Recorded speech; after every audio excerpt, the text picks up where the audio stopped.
Om Namo Venkatesaya. Welcome to TTD latest updates. నేను మీ మునిలక్ష్మిని. తిరుమల తిరుపతి దేవస్థానం latest updates కి స్వాగతం.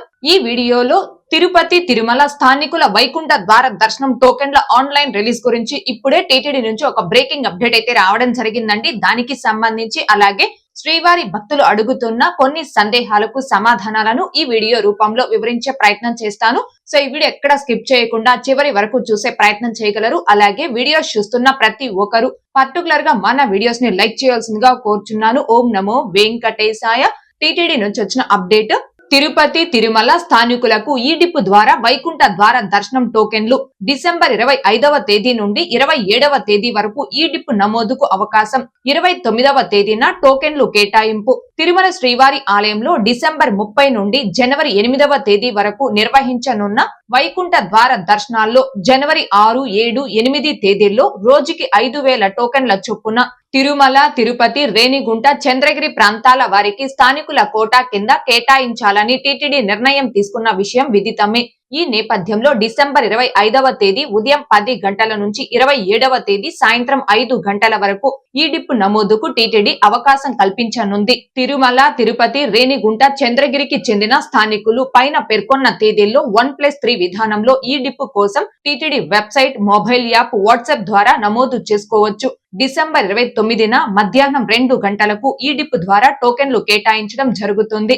ఇందులో రోజుకి తిరుపతి, రేణిగుంట, చంద్రగిరి స్థానికులకు 4,500 టోకెన్లు, తిరుమల స్థానికులకు 500 టోకెన్ల చొప్పున కేటాయించనున్నారు. ఈ విషయాన్ని గమనించి స్థానికులు టోకెన్ల కోసం ఈ డిప్ ద్వారా నమోదు చేసుకోవాలని టీటీడీ విజ్ఞప్తి చేయడమైనది. ఇదండి వైకుంఠ ద్వార దర్శనం చివరి 3 రోజులు అనగా జనవరి 6, 7, 8 ఈ 3 తేదీలకి సంబంధించి తిరుపతి తిరుమల స్థానికులు లోకల్ కోటాలో ఆన్లైన్ లెక్కడిపులో రిజిస్ట్రేషన్స్ చేసుకోవడానికి డిసెంబర్ 25వ తేదీ ఉదయం 10 గంటల నుంచి 27వ తేదీ సాయంత్రం 5 గంటల వరకు లోకల్ కోటా ఆన్లైన్ లెక్కడిపు అనేది అందుబాటులో ఉంటుంది. ఈ 3 రోజులు ఎంత మంది శ్రీవారి భక్తులైతే ఈ ఆన్లైన్ లెక్కడిపులో రిజిస్ట్రేషన్స్ చేసుకుంటారో ఆ భక్తులందరికీ సంబంధించిన లెక్కడిపు రిజల్ట్ ని డిసెంబర్ 29వ తేదీ మధ్యాహ్నం 2 గంటలకు టీటీడీ వారు అనౌన్స్ చేయడం జరుగుతుంది. ఈ లోకల్ కోటా వైకుంఠ ద్వార దర్శనం టికెట్స్ ఆన్లైన్ రిలీజ్ గురించి నిన్న సాయంత్రమే టీటీడీ నుంచి ఒక అప్డేట్ అయితే రావడం జరిగిందండి. అయితే ఆ అప్డేట్ లో ఈ 3 రోజులకి సంబంధించిన ఆన్లైన్ లెక్కడిపు రిజిస్ట్రేషన్స్ అనేవి డిసెంబర్ 27వ తేదీ ఉదయం 10 గంటల నుంచి 29వ తేదీ సాయంత్రం 5 గంటల వరకు లెక్కడిపు రిజిస్ట్రేషన్స్ అందుబాటులో ఉంటాయి. అయితే లెక్కడిపు రిజల్ట్ ని డిసెంబర్ 31వ తేదీ మధ్యాహ్నం 2 గంటలకు అనౌన్స్ చేయడం జరుగుతుందని నిన్న సాయంత్రం టీటీడీ వారు అఫీషియల్ గా ఒక ప్రెస్ నోట్ అయితే ఇవ్వడం జరిగింది. ఆ అప్డేట్ వచ్చిన వెంటనే ఒక షార్ట్ వీడియోని చేసి మన ఛానల్లో కూడా పోస్ట్ చేయడం జరిగిందండి. సో ఆ షార్ట్ వీడియోని పోస్ట్ చేసిన కొద్దిసేపటి తరువాతే టీటీడీ వారు ఇచ్చిన ఈ ప్రెస్ అప్డేట్ లో కొద్దిపాటి మార్పులు చేసి మరొక ప్రెస్ అప్డేట్ అనేది రేపు ఇవ్వడం జరుగుతుందని మరొక అప్డేట్ అయితే రావడం జరిగిందండి. సో టీటీడీ వారు నిన్న ఇచ్చిన ప్రెస్ అప్డేట్ లో కొద్దిపాటి మార్పులు అంటే డేట్స్ ని మాత్రం చేంజ్ చేసి ఈ రోజు ఈ అప్డేట్ అయితే ఇవ్వడం జరిగింది. తిరుపతి, చంద్రగిరి, రేణిగుంట మండలాలకు చెందిన స్థానికులు, తిరుమల స్థానికులు వైకుంఠ ద్వార దర్శనం ఈ చివరి 3 రోజులకి సంబంధించి ఆన్లైన్ లెక్కడిపులో రిజిస్ట్రేషన్స్ చేసుకోవడానికి డిసెంబర్ 25వ తేదీ ఉదయం 10 గంటల నుంచి 27వ తేదీ సాయంత్రం 5 గంటల వరకు ఈ ఆన్లైన్ లెక్కడిపు అనేది అందుబాటులో ఉంటుంది. ఈ 3 రోజులు ఎంత మంది అయితే లెక్కడిపులో రిజిస్ట్రేషన్స్ చేసుకుంటారో లోకల్ కోటాలో ఆ భక్తులందరికీ సంబంధించిన లెక్కడిపు రిజల్ట్ ని డిసెంబర్ 29వ తేదీ మధ్యాహ్నం 2 గంటలకు టీటీడీ వారు అనౌన్స్ చేస్తారండి. సో నిన్న టీటీడీ నుంచి వచ్చిన అప్డేట్ కి ఈ రోజు టీటీడీ నుంచి వచ్చిన అప్డేట్ కి కేవలం డేట్స్ ని మాత్రమే చేంజ్ చేయడం జరిగింది. భక్తులు ఎవరు కూడా కన్ఫ్యూజ్ కాకుండా ఈ లెక్కడిపులో రిజిస్ట్రేషన్స్ చేసుకోవాలి అనే ఉద్దేశంతో ఈ వీడియో రూపంలో మరొకసారి తెలియజేస్తున్నానండి. అయితే లెక్కడిపుకి రిజిస్ట్రేషన్స్ చేసుకోవాలి అంటే మనం కేవలం ఆధార్ ఐడి ప్రూఫ్ ద్వారా మాత్రమే రిజిస్ట్రేషన్స్ చేసుకుంటాం కాబట్టి మీ ఆధార్ కార్డ్ లో అడ్రస్ అనేది తిరుపతి, చంద్రగిరి, రేణిగుంట మండలాలకి సంబంధించిన అడ్రస్ కావచ్చు లేదా తిరుమలకి సంబంధించిన అడ్రస్ కావచ్చు ఉన్నవారు మాత్రమే ఈ లోకల్ కోటాలో లెక్కడిపు రిజిస్ట్రేషన్స్ చేసుకోవచ్చు. నాన్ లోకల్ వాళ్ళు ఎవరు కూడా ఈ లెక్కడిపులో రిజిస్ట్రేషన్స్ చేసుకోవడానికి అవకాశం లేదండి. TTD official booking website, mobile app, WhatsApp ద్వారా ఒక మొబైల్ నెంబర్ తో లాగిన్ మొత్తం నలుగురికి అంటే ఒక్కసారికి నలుగురికి లెక్కడిపులో రిజిస్ట్రేషన్ చేసుకోవచ్చు. సో లోకల్ భక్తులందరూ దీన్ని గమనించుకొని లెక్కడిపులో రిజిస్ట్రేషన్ చేసుకోవాల్సిందిగా కోరుచున్నాను. ఇక శ్రీవారి భక్తులు అడుగుతున్న కొన్ని సందేహాలకు సమాధానాలను తెలియజేసే ప్రయత్నం చేస్తానండి. ముందుగా విశ్వనాథ్ గారు, accommodation for lucky dip holders on 30, 31st December and 1st January in Tirumala when slot open please mention. We want accommodation in Tirumala on 31st December అని అడుగుతున్నారు. వైకుంఠ ద్వార దర్శనాలకి సంబంధించిన ఆ 10 రోజులు అంటే డిసెంబర్ 29వ తేదీ నుంచి 2026 జనవరి 8వ తేదీ వరకు ఆ 11 రోజులకి సంబంధించి తిరుమల అకామిడేషన్ ని టీటీడీ వారు ఆన్లైన్ లో రిలీజ్ చేయలేదండి, హోల్డ్ లో పెట్టడం జరిగింది. ఈ తేదీలకి సంబంధించి కేవలం కొండ కింద తిరుపతి అకామిడేషన్ ని మాత్రమే ఆన్లైన్ లో రిలీజ్ చేశారు. భక్తులు అకామిడేషన్ బుక్ చేసుకోవడం జరిగింది. డిసెంబర్ 29వ తేదీ నుంచి 2026 జనవరి 8వ తేదీ వరకు ఈ 11 రోజులకి సంబంధించి ఎవరైతే తిరుమలలో అకామిడేషన్ పొందాలి అనుకుంటారో ఆ భక్తులందరూ కూడా డైరెక్ట్ గా తిరుమలకి చేరుకొని సిఆర్ఓ ఆఫీస్ వద్ద మీ ఆధార్ కార్డు, మీ మొబైల్ నెంబర్ తీసుకొచ్చి ఆఫ్లైన్ లో రూమ్స్ కి రిజిస్ట్రేషన్ చేసుకుంటే మీకు రూమ్స్ అలాట్ చేయడం జరుగుతుంది. ఎవరైతే తెల్లవారుజామున తిరుమలకు వచ్చి ఆఫ్లైన్ లో రూమ్ కి రిజిస్ట్రేషన్స్ చేసుకుంటారో ఆ భక్తులకి కొంచెం తొందరగా రూమ్స్ అలాట్ అవ్వడం జరుగుతుందండి. ఉదయం 7-8 గంటల తరువాత ఎవరైతే ఆఫ్లైన్ లో రూమ్ కి రిజిస్ట్రేషన్స్ చేసుకుంటారో ఆ భక్తులకి రూమ్స్ అలాట్ అవ్వడానికి కొంచెం సమయం పట్టే అవకాశం ఉంటుంది. అంటే డిసెంబర్ 29వ తేదీ నుంచి జనవరి 8వ తేదీ వరకు ఆ 11 రోజులకి సంబంధించి తిరుమల అకామిడేషన్ అనేది కేవలం తిరుమల కొండపై సిఆర్ఓ ఆఫీస్ వద్ద ఆఫ్లైన్ లో మాత్రమే ఇస్తారు. ఆన్లైన్ లో అకామిడేషన్ రిలీజ్ చేయరు. భక్తులు దీన్ని గమనించుకోగలరు. అలాగే నెక్స్ట్ గిరిప్రసాద్ గారు, మేడం బిలో 5 years కిడ్స్ కి సుపదం దర్శనం ఉంటుందా, దర్శనానికి ఎలా వెళ్ళాలి అని అడుగుతున్నారు. సుపదం ఎంట్రీలో కేవలం బిలో 1 year అనగా సంవత్సరం లోపు చిన్నపిల్లల తల్లిదండ్రుల్ని మాత్రమే ఫ్రీ దర్శనం అలో చేస్తారు. అబో 1 year అంటే సంవత్సరం పైబడిన పిల్లల తల్లిదండ్రుల్ని సుపదం ఎంట్రీ ద్వారా ఫ్రీ దర్శనానికి అలో చేయరండి. అలాగే నెక్స్ట్ ఆనంద్ గారు, తిరుపతి ఆఫ్లైన్ రూమ్స్ గురించి చెప్పండి సిస్టర్ అని అడుగుతున్నారు.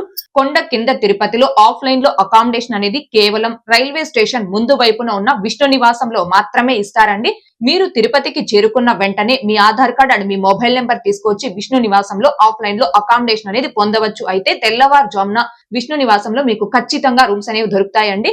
కొంచెం లేట్ అయింది అనుకోండి, అంటే ఉదయం 9-10 ఆ టైంలో కన్నా అయితే రూమ్స్ అవైలబుల్ లో ఉంటే ఆఫ్లైన్ లో రూమ్స్ ఇస్తారు. ఇన్ కేస్ రూమ్స్ అవైలబుల్ లో లేవు అనుకోండి మీరు వచ్చిన సమయానికి, అలాంటప్పుడు తిరుపతిలో మీరు టీటీడీ వారి ఉచిత లాకర్ సౌకర్యాన్ని కూడా ఉపయోగించుకోవచ్చు. తిరుపతిలో రైల్వే స్టేషన్ ముందు వైపున ఉన్న విష్ణు నివాసం, అలాగే ఆర్టీసీ బస్టాండ్ కి దగ్గరలో ఉన్న శ్రీనివాసం కాంప్లెక్స్, ఈ 2 ప్లేసుల్లో కూడా భక్తులకి ఉచిత లాకర్స్ అనేవి ఇస్తారు. ఇక్కడ లాకర్స్ తో పాటుగా మీరు రెస్ట్ తీసుకోవడానికి పెద్ద పెద్ద హాల్స్, ఫ్రెష్ అవడానికి వాష్రూమ్స్, ఇంకా శ్రీవారి అన్నప్రసాదం కూడా అందుబాటులో ఉంటుంది. సో కొండ కింద తిరుపతిలో విష్ణు నివాసంలో ఆఫ్లైన్ లో రూమ్స్ దొరకనటువంటి భక్తులు విష్ణు నివాసంలో కానీ శ్రీనివాసంలో కానీ ఈ లాకర్ సౌకర్యాన్ని ఉపయోగించుకోవాల్సిందిగా కోరుచున్నాను. అలాగే నెక్స్ట్ సధా గారు, తిరుమల నుండి తిరుపతికి రావడానికి నైట్ లాస్ట్ టైం ఎంత అండి అని అడుగుతున్నారు. తిరుపతి నుంచి తిరుమలకి కావచ్చు, తిరుమల నుండి తిరుపతికి కావచ్చు, ఘాట్ రోడ్ మార్గంలో తెల్లవారుజామున 3 గంటల నుండి రాత్రి 11:59 వరకు వాహనాలను అనుమతిస్తారండి. 2 వీలర్స్ ని అయితే ఉదయం 6 గంటల నుంచి రాత్రి 9 గంటల వరకు మాత్రమే అనుమతించడం జరుగుతుంది. అలాగే నెక్స్ట్ అనిత గారు, మ్యామ్ జనవరి 17th కి మెట్ల మార్గంలో ఆఫ్లైన్ టోకెన్స్ ఇస్తారా అని అడుగుతున్నారు. తిరుమలకు నడిచి వెళ్లే 2 నడక మార్గాల్లో కూడా నడక మార్గాల మధ్యలో ఎక్కడ ఎటువంటి టోకెన్స్ ఇవ్వడం లేదండి. అలిపిరి నడక మార్గంలో మీరు నడిచి వెళ్ళాలి అనుకుంటే తిరుపతిలోని శ్రీనివాసం, విష్ణు నివాసం, భూదేవి కాంప్లెక్స్ ఈ 3 ప్లేసుల్లో మీరు ఎక్కడైనా ఆఫ్లైన్ ఎస్ఎస్టీ టోకెన్ తీసుకొని అలిపిరి నడక మార్గంలో నడిచి వెళ్ళవచ్చు. అందులో ఎలాంటి రిస్ట్రిక్షన్స్ లేవు. శ్రీవారి మెట్టు మార్గంలో మీరు నడిచి వెళ్ళాలి అనుకుంటే అలిపిరిలోని భూదేవి కాంప్లెక్స్ లో శ్రీవారి మెట్టు మార్గంకి సంబంధించి దివ్య దర్శనం టోకెన్స్ అనేవి తీసుకొని ఆ రోజు మీరు తిరుపతిలోనే స్టే చేసి ఆ మరుసటి రోజు శ్రీవారి మెట్టు మార్గం గుండా నడిచి వెళ్లి 1200 మెట్టు వద్ద ఆ టోకెన్ ని స్కాన్ చేసుకోవాలి. అంటే అలిపిరి నడక మార్గంలో నడిచి వెళ్లే భక్తులు శ్రీనివాసం, విష్ణు నివాసం, భూదేవి కాంప్లెక్స్ ఈ 3 ప్లేస్ లో ఎక్కడైనా ఎస్ఎస్టీ టోకెన్స్ తీసుకోవచ్చు. కానీ శ్రీవారి మెట్టు మార్గం భక్తులు అలిపిరిలోని భూదేవి కాంప్లెక్స్ లో దివ్య దర్శనం టోకెన్ తీసుకొని ఆ మరుసటి రోజు ఆ నడక మార్గంలో నడిచి వెళ్లి 1200 మెట్టు వద్ద ఆ టోకెన్ ని స్కాన్ చేసుకోవాలి. అలాగే నెక్స్ట్ ఉదయ్ కుమార్ గారు, గోవింద 2026వ సంవత్సరంలో తుమ్మూరు తీర్థం ఏ నెలలో ఓపెన్ అవుతుందో చెప్పగలరా గోవింద అని అడుగుతున్నారు. 2026వ సంవత్సరంలో ఏప్రిల్ 1వ తేదీన పౌర్ణమి సందర్భంగా తుమ్మూరు తీర్థం ముక్కోటిని టీటీడీ వారు నిర్వహిస్తున్నారండి. ఓకే అండి, ఈ వీడియోలో ఇప్పటి వరకు టీటీడీ నుంచి వచ్చిన లేటెస్ట్ అప్డేట్ గురించి, అలాగే శ్రీవారి భక్తులు అడుగుతున్న కొన్ని సందేహాలకు సమాధానాలను వివరించే ప్రయత్నం చేశానండి. ఈ వీడియో మీకు నచ్చినట్లయితే ఖచ్చితంగా లైక్ చేయగలరు, అలాగే షేర్ చేయగలరు. ఇంకా ఎవరైనా మన ఛానల్ ని సబ్స్క్రైబ్ చేసుకోకుండా ఉంటే దయచేసి సబ్స్క్రైబ్ చేసుకోగలరు. టీటీడీకి సంబంధించిన ప్రతి లేటెస్ట్ అప్డేట్ ని అందరికంటే ముందుగా ఇన్స్టెంట్ గా మీరు పొందడం కోసం మన ఛానల్ యొక్క Telegram group and WhatsApp channel Arattai ఛానల్లో జాయిన్ అవ్వగలరు. ఆ మూడింటి యొక్క లింకులు ఈ వీడియో కామెంట్ సెక్షన్ లో పిన్ చేయడం జరిగింది. అండ్ అలాగే తిరుమల తిరుపతి దేవస్థానాలకు సంబంధించి మీకు ఇంకా ఏమైనా సందేహాలు కన ఉంటే కాల్ మీ ఫర్ యాప్ ద్వారా కాల్ చేసి నాతో డైరెక్ట్ గా మాట్లాడి ఎప్పటికప్పుడు మీ డౌట్స్ ని క్లారిఫై చేసుకోవచ్చు. ఓం నమో వెంకటేశాయ. Thanks for watching.